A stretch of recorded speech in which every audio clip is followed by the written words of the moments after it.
Welcome to Choice Classic Radio, where we bring to you the greatest old-time radio shows. Like us on Facebook, subscribe to us on YouTube, and thank you for donating at choiceclassicradio.com. And now, Roma Wines, R-O-M-A, made in California for enjoyment throughout the world. Roma Wines presents Suspense.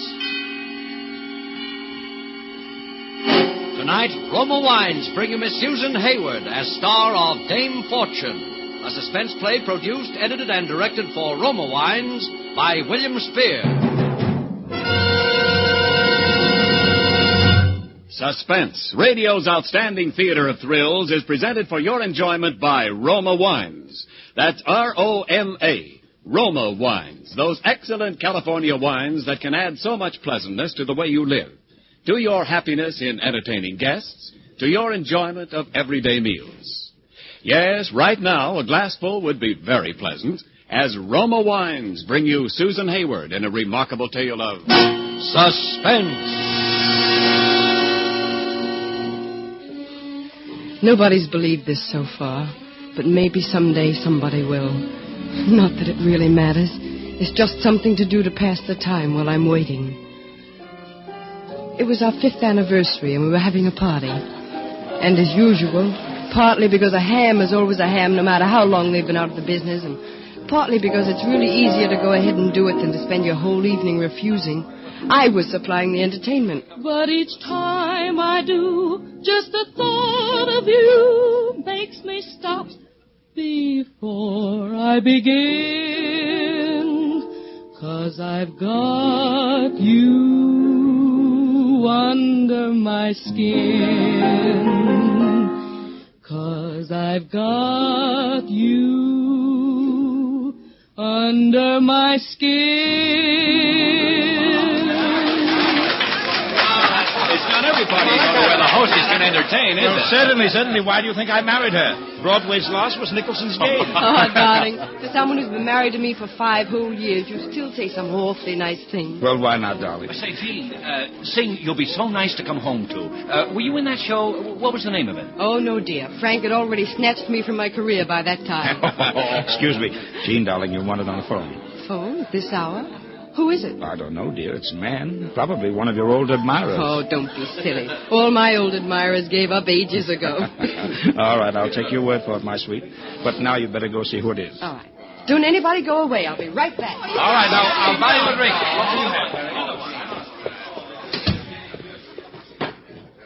Hello? Hello, Jane.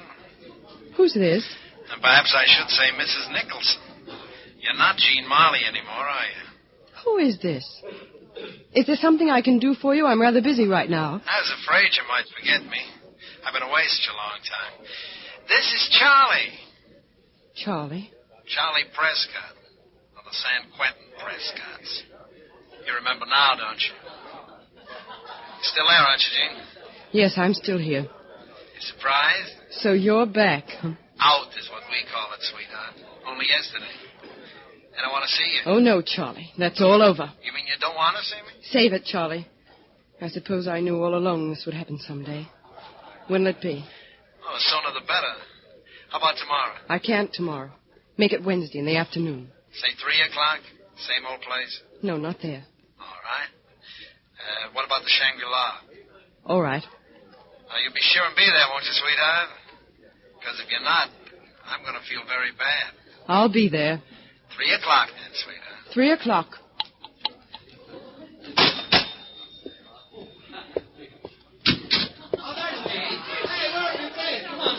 Who was it, darling? Anyone I know? No, just an old friend. Oh, why didn't you ask him over? Oh, he was just passing through town and wanted to say hello, that's all. Well, maybe some other time. Yes, some other time.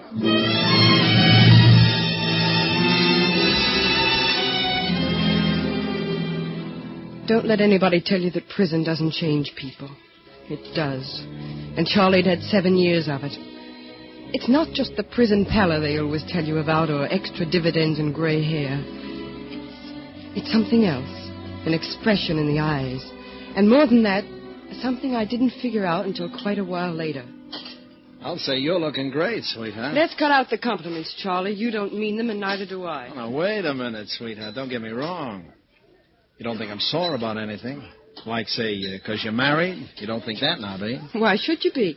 You knew I wasn't going to wait around for you. It was never that serious between us. No, that's what I'm saying. Why, I'm tickled pink you married the guy. Particularly since I hear he's really in the dough, huh? But good. The trouble with you blackmailers is... Oh, that's a nasty word, sweetheart. The trouble with you blackmailers is that you think all a woman with a wealthy husband has to do is just run down to the cellar and bring up a basketful anytime she wants to. Well, it's not like that. He spends the money. I don't. No joint bank account? Oh, sure. What do you think happens when all of a sudden $200 or $300 a month just starts disappearing? I wasn't thinking of hundreds, sweetheart. Oh, of course not. And the bigger you think, the harder it gets.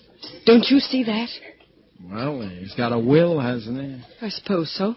Don't stall, sweetheart. You know he has. You know what's in it. It all goes to you, doesn't it? Yes. I guess it does. You know it does. And you want a cut. I want half. Before taxes are deducted or after? Don't get wise. I did a lot of figuring where I was, and I figured you owed me something, sweetheart. I figured you owed me plenty. Well, you're going to have a long time to wait for it, darling. I'd say about 30 years, because he's healthy as a horse. Who said anything about waiting? You do have big ideas, don't you? You like it? You don't really think I'm going to become a party to the murder of my own husband, do you? Sweetheart, you mustn't use those words. You must have gone a little crazy up there, Charlie. Who said anything about your being a party to it? Oh, you handle it. I just wait. Is that it? Well, I know it's not as big a part of the job as you handled the last time, but that's a general idea. What do you say? What do you think? Sweetheart, did you ever stop to figure out what they'd give you if they found out? I don't know. I do. The same as they give me. Maybe worse. Listen, Charlie. Suppose I told you I love him. You? I wouldn't believe you. I wouldn't believe it if he combined the best features of John D. Rockefeller, Albert Einstein, and Clark Gable. No, I suppose you wouldn't. Well, that's the way it is, sweetheart. That way or the other. Make up your mind.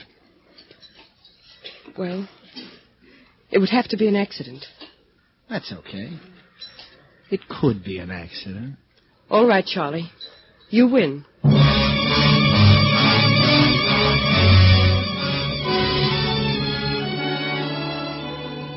There's only one way that I know of to deal with blackmail. Agree to the terms first and find it out afterwards. And that's how I'd planned to play it. I will confess that the murder of my husband for his estate was a little stiffer price than I'd been prepared for. But by the time I left, I knew how I was going to play that, too. Charlie'd never been quite as smart as he thought he was. That's one reason why he went to prison, and I didn't. That evening after dinner, I went in to see my husband in his study. Oh, hello, darling. Frank, there's something I have to tell you. Well, what is it, darling? It's pretty serious. Well, all right. What is it? Frank, I'm being blackmailed. What? Blackmailed? This is going to hurt you, darling. Afterward, you can do anything you like. But I know that the only sensible thing and the only decent thing is to tell you the whole story. Jean, no matter what it is, no matter what, I love you, darling.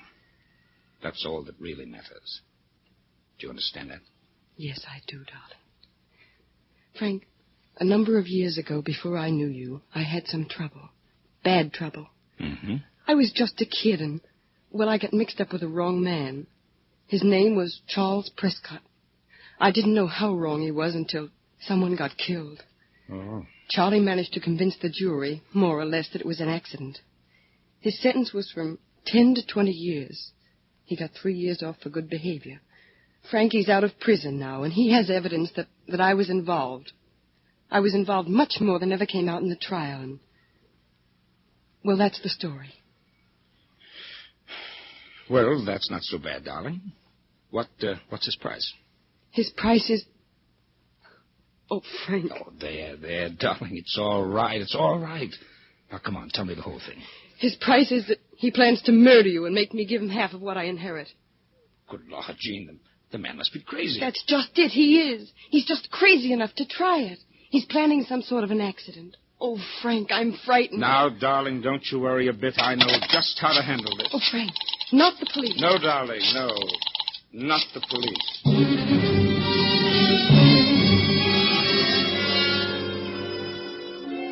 Early the next morning, we were visited by a chunky little man named Sparks from the Continental Detective Agency. I told him the story, or most of it. And all the time I was talking, he kept watching my husband. I got the impression he might be a little difficult to deal with. As it turned out, I wasn't far wrong. It's a good story, Mr. Nicholson, but it's not right. Not right? What do you mean? Well, for instance, why don't you go to the police? I've told you it's a case of blackmail. But it's not just a case of blackmail. Hmm? According to your wife, here's an ex-con with 13 years still hanging over him, out on parole, and he's threatening your life. We can throw him back in the can just like that. Look, Mr. Sparks, you don't have to know all my family affairs to handle this case, do you? No, but it would help. Suffice it to say that it's a delicate matter. We can't go to the police. And perhaps you better tell me just what you do want me to handle. I want you to locate him and then follow him day and night. Never let him out of your sight. Eventually, I suppose, he'll try it. To kill you? Oh, Frank. Now, Jean, darling, remember you were going to let me handle this? I know, but... But don't you see, dear, if we actually catch him in the act, attempted murder, then we can send him back to prison and nobody would ever believe anything he said. Must be a very delicate matter. It is, Mr. Sparks. Well, you'll hear from me. Mr. Sparks, suppose he should try to contact me. You mean you think he'll try to shake you down beforehand anyway, just for luck? Well, you see, he thinks I've agreed with his plan. The accident. The way we're handling it, there's only one thing to do. Play him along. I see. Well, is that all the information you need, Mr. Sparks? If that's all you'll give me, that's all I need.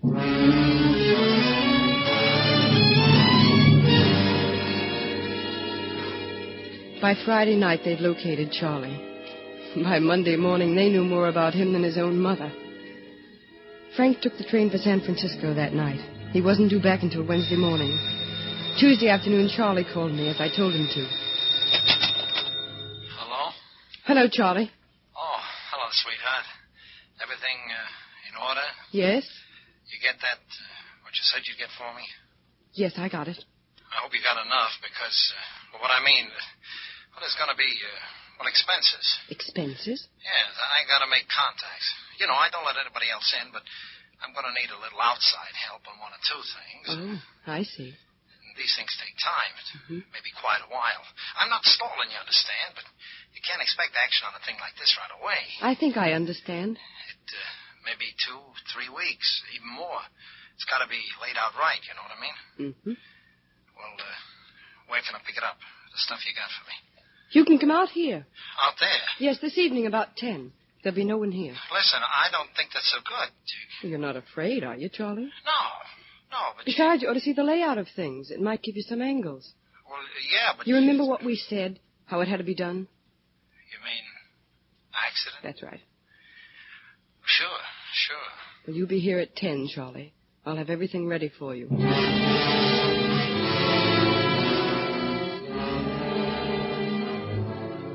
I knew then what prison had done to Charlie. He'd lost his nerve. Now that he faced it, murder was too much for him. He'd never go through with it. It would all come down to one petty shakedown after another, year after year. It was even more obvious now that I'd have to do what I'd counted on from the beginning. If my husband was to be murdered, he'd have to be murdered by me.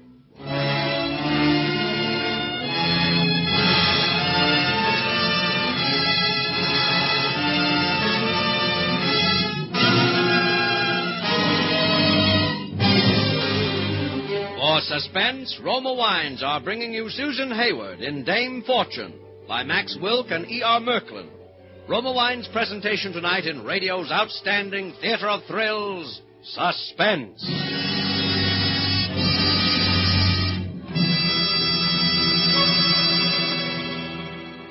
Between the acts of Suspense, this is Ken Niles for Roma Wines. Next Thursday, ghosts and goblins will haunt your streets. It's Halloween, a good night for grown-ups to remain safely inside, entertaining a few trusted friends. A good night to serve Roma wine, so delicious with snacks or sandwiches. Yes, Roma wines add friendly companionship to any occasion. And with Roma California Sherry, Port, or Muscatel, you're sure to please every guest because more Americans enjoy Roma than any other wine. The reason? Roma wines taste better. Yes, Roma wines are better tasting. First, because Roma starts with California's choicest grapes. Second, because Roma, with America's finest winemaking resources, guides this luscious grape treasure unhurriedly to tempting taste perfection. Third, because only Roma selects from the world's greatest wine reserves for your pleasure. Delight your Halloween guests with better-tasting Roma wines. Tomorrow, ask for Roma, R-O-M-A, Roma wines, largest-selling wines in America. And now, Roma Wines bring back to our Hollywood soundstage Susan Hayward in Dame Fortune, a tale well calculated to keep you in suspense.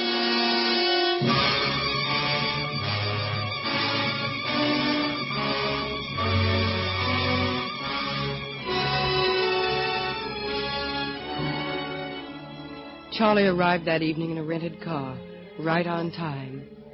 As I opened the door to him, I noticed another car just putting out its headlights about a quarter of a mile down the hill from our driveway. That would be Mr. Sparks. Charlie had never seen the house before, and he was impressed, but a little nervous. I took him into the drawing room. Hey, quite a layout you got here, sweetheart. Frank likes to have the best of everything, and he can afford it. Sit down. Well, you know I can't stay but a minute or two. What's the matter with you, Charlie? You seem jumpy. Oh, me? Why should I be jumpy? I don't know. I'll tell you something, though. How's the clock? I have had the funny idea somebody was following me the last couple of days. Who'd want to follow you? That's what I can't figure. I'm clean with the local dicks, and they don't tell you unless they think you're working on a job. Nobody else would want to tell me. Unless I've been double-crossed by somebody. Like you, sweetheart. But if I double-crossed you, you'd see that I was sent to the penitentiary, wouldn't you, Charlie?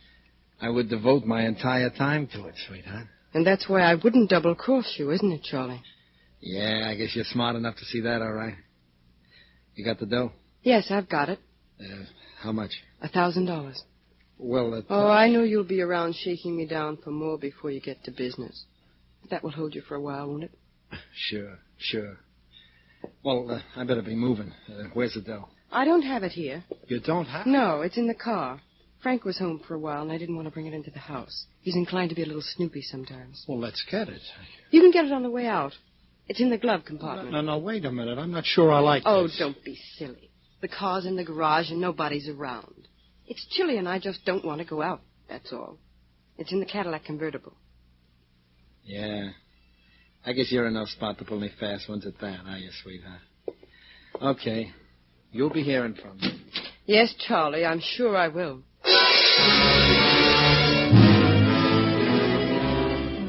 Through the glass panel by the door, I watched him head for the garage. Somewhere out there in the darkness, I knew that Mr. Sparks would be watching him, too. Then I buzzed the house phone for Olson, the chauffeur. He lived over the garage. Olson speaking. This is Mrs. Nicholson. I'm sorry to disturb you, Olson, but I happened to glance out of the window just now, and I thought I saw a man prowling around the garage. A man? Yes. Oh, I suppose it's silly, but would you mind looking out your window and see if you notice anything? Sure, Mrs. Nicholson. Say, Mrs. Nicholson, that's right. I seen him. He was running away. You want me to go after him? He was running away? Sure, he's running plenty, but maybe I can catch him. Oh, no, that's all right. If he was running away, I'm sure he won't come back. There's nothing you could take out there anyway. If you want, I'd be glad to. Oh, no. No, that's all right. I'm sorry I bothered you, Olson. Good night. Good night, Mrs. Nicholson.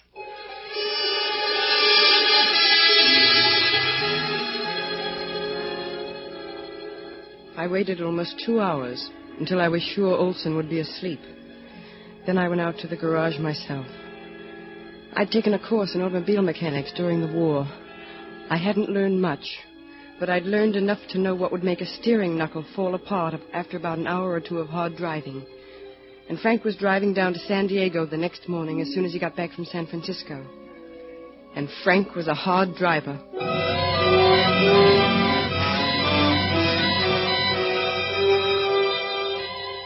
Frank left the next morning on schedule. I won't say it was pleasant waiting. I paced the living room and the hall for almost an hour, but never more than 10 steps from the telephone. Hello? Gene, this is Charlie. I gotta talk to you. I can't talk to you now. Listen, Gene, I gotta tell you something. I can talk to you now. I began my pacing again. The phone rang 3 more times in the next 15 minutes, but I didn't answer it. Then it stopped. Almost 3 hours went by.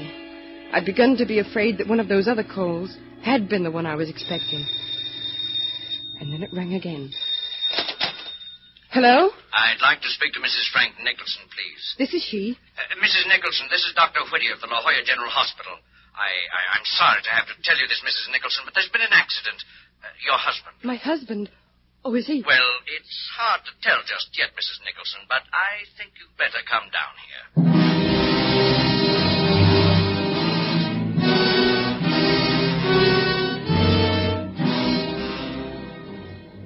I got out the sedan and started for La Jolla. I was terribly nervous and depressed. I crept along at no more than 40 miles an hour, but somehow I got there. They showed me directly to Frank's room. He was all covered with bandages, but he was sitting up in bed. And with him was Mr. Sparks. Hello, Gene. Frank, are you... Not too bad. Oh, darling. A couple of ribs and an arm. They thought I had a fractured skull for a while, but I guess I have a pretty hard head. Well, what happened? Well, something went wrong with the car, Gene.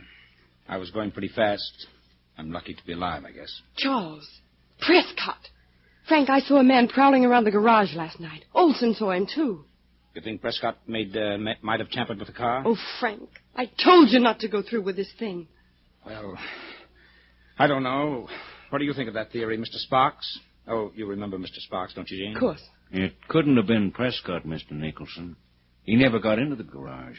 I was right behind him, and guess maybe he heard me. Anyway, he beat it. I understand you were in the garage last night, Gene. Isn't that correct, Mr. Sparks? We had another man posted on the grounds. That's what he reports. Of course I was. There was a book in the car that I wanted. There was $1,000 in currency in the glove compartment, too. Yes, I know. I didn't have time to tell you this morning, but he wanted money. I talked him out of it. Mr. Sparks knew he was at the house. You told me to see him if he... Frank, you don't think that I don't want to think so, Gene. Oh, how could you? How could you? Well, it's just that steering knuckles don't usually come loose by themselves. That and all the rest of it. Well, then it must have been an accident, a real accident. Don't you see that? Oh, Frank, how could you believe that I'd do a thing like that? I love you. Oh, I know. I've thought and thought and thought. Everything Mr. Sparks has told me, and that... Oh, I can't believe it, Gene. Mr. Sparks, you don't think I could have done anything like that. You can't. It's just a matter of your beliefs, I guess. Beliefs? What you want to believe, and who you want to believe in. My office will send you a bill, Mr. Nicholson. Good day. Oh, Frank. Frank, darling. Oh, I'm sorry, Gene. I'm horribly sorry, darling. It's just that, well, it looks so bad, and... Oh, I wanted so much to hear you say you didn't. Oh, I didn't. I didn't. You know I didn't. Of course I do. Of course I do. Oh, look, darling, look. Cheer up, cheer up. I've got a plan. A plan? Yes. We need a vacation. I'll be out of here in a week or so, and then we'll go away. We'll just drive around the country, do a little hunting and fishing, whatever we like. You always used to love those trips. Oh, yes, Frank. Let's. Sure. We'll just go off and take it easy for a while and forget the whole thing. Yes, let's. And forget the whole thing.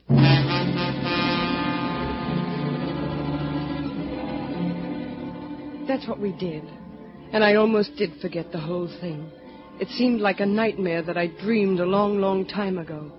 I couldn't believe that I'd really done what I'd done. And I knew I'd never do it again. As though by mutual consent, we never spoke another word about it. But I was at peace for the first time since I could remember. And I knew that even Charlie could be dealt with somehow when we got home. We drove all over the state for almost 3 weeks. And on the way back, We stopped over at a little lake in the Sierras. One day we rowed across it and had a picnic lunch on the other side. Oh, it was beautiful and so peaceful. There wasn't another soul around for miles. Frank still had the cast on his left arm. It made him a little clumsy. Getting back into the boat again, he stumbled over the shotgun, tilted up against the seat. I knew he was dead even before I got to him.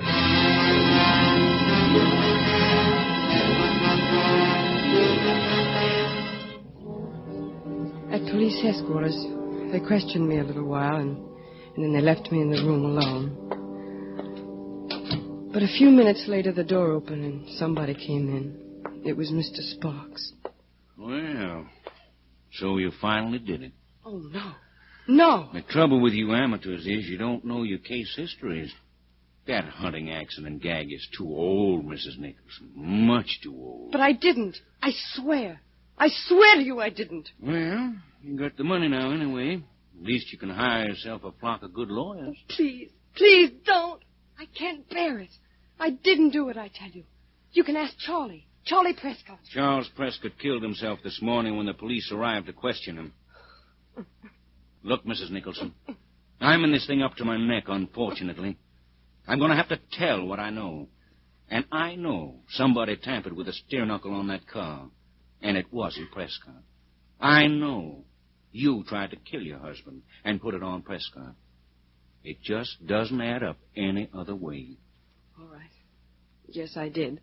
But I didn't do the other. You've got to believe me. I didn't. You didn't shoot him, eh? By all that's sacred in the world. I swear I didn't. Could be. You do believe me. Say that you believe me. What's the difference? Nobody else will.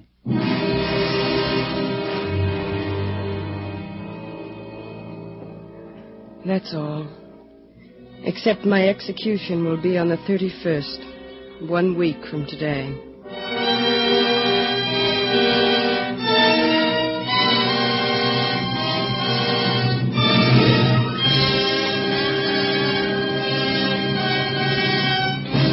Suspense! Presented by Roma Wines, R-O-M-A, made in California for enjoyment throughout the world. And now this is Ken Niles returning for the curtain call with the lovely star of tonight's suspense play, Miss Susan Hayward. Susan, we think you were wonderful. Well, it was a wonderful part, Ken. For your grand performance, Susan, here's a gift basket of Roma Wines with Roma's compliments. Thank you very much. Ken, will you grant me one tiny little favor? Why, certainly. Just name it. I'm simply fascinated by the way your narrator says suspense. Ask him to say it again, huh? Just for me. For you, Susan, he'd probably say it in Technicolor. Joe? Suspense! And, Susan, you needn't be in suspense about what to serve when friends drop in.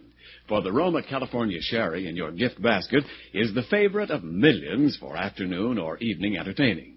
And Roma Sherry is the perfect first call for dinner. Roma Sherry. I'll remember, Ken. And when you serve Roma Sherry, Susan, your guests will remember its finer taste. For to make Roma Sherry better tasting, Roma vintners select California's choicest grapes.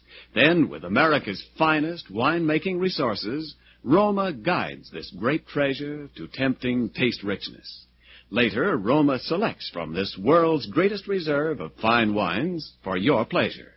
No wonder more Americans enjoy Roma than any other wine. That's a real recommendation, Ken. And now tell me who's on Suspense next week. Well, next week, it's Brian Donlevy in a suspense play about a man upon whom a freak of nature confers a terrifying attribute. He is a human lie detector. Mm-hmm. It's impossible for him to hear a falsehood without instantly knowing it and revealing the deception. Well, terrifying is right. I'll certainly be listening. And that's no lie. Well, thanks, Susan. And we're looking forward to seeing you in the Walter Wanger production, Smash Up. Thanks, Ken. Good night, everybody. Next Thursday, same time, you will hear Mr. Brian Donlevy as star of Suspense. Produced and directed by William Spear for the Roma Wine Company of Fresno, California. This is CBS, the Columbia Broadcasting System.